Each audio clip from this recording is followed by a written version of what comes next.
Hello boys and girls, nice to see you, hope you're all well. I wonder what you would do if you found an egg, a really big egg. Well, this little boy, he finds an egg. His name's Tom, and the story's called Tom and the Dinosaur Egg, and it's written and illustrated by Ian Beck. You can see here's Tom, and there's his dinosaur. It says it's an epic adventure. Well, let's find out what happens inside. Tom and the Dinosaur Egg. A journey long ago, an egg travelled from an island across the sea through storms and eventually landed just here near the lighthouse. Let's find out what happens.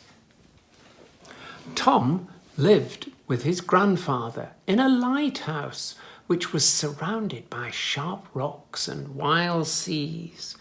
Here's Grandad. Here are the rocks and the sea. One cold morning, Tom went down to the beach.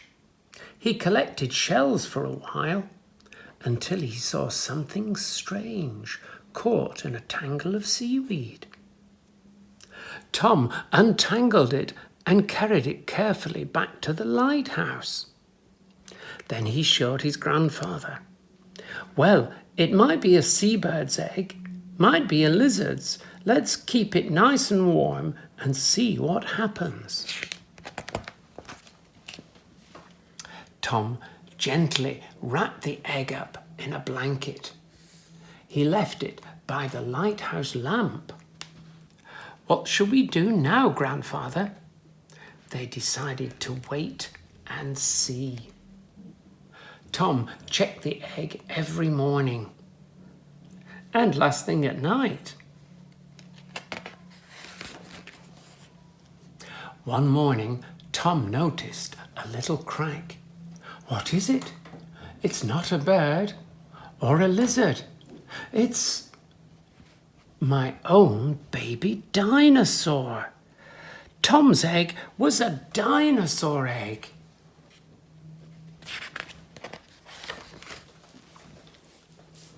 Tom took his dinosaur for walks on the beach every day, and as winter turned to summer, his friend grew and grew and grew. And grew. Good heavens, he's so big. And the bigger he grew, the longer Tom's dinosaur spent gazing at the far horizon. So he's looking out across the sea.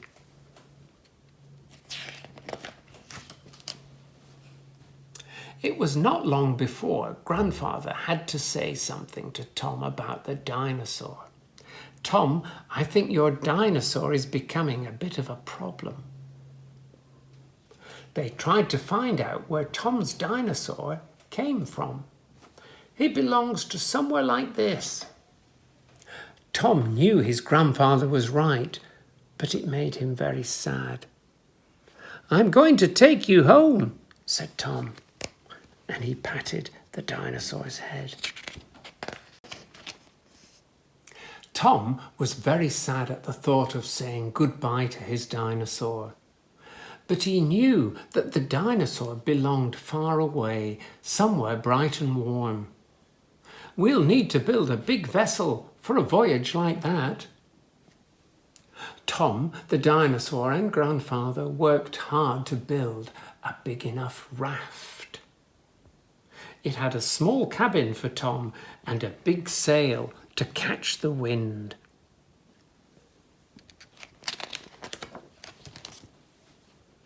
Tom and the dinosaur set sail the next day.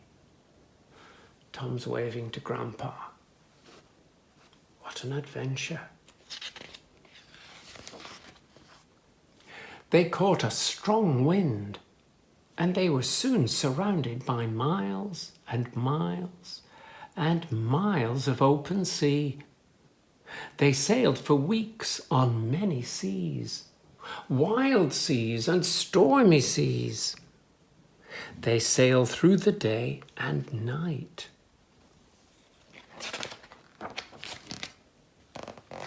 After weeks and weeks at sea, the weather became warmer and the sea calmer.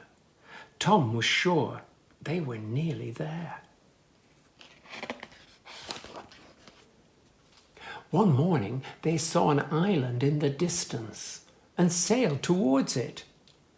But look, it was a dark, windswept rock surrounded by sharks. "No, this can't be your island," said Tom. They changed direction and soon saw another island.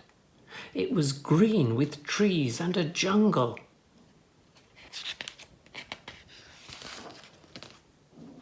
They sailed nearer to the green island. Grrr, roar, grrr, roar. The dinosaur listened to the roaring. Roar. And answered with a roar of his own. Roar. Then he waited.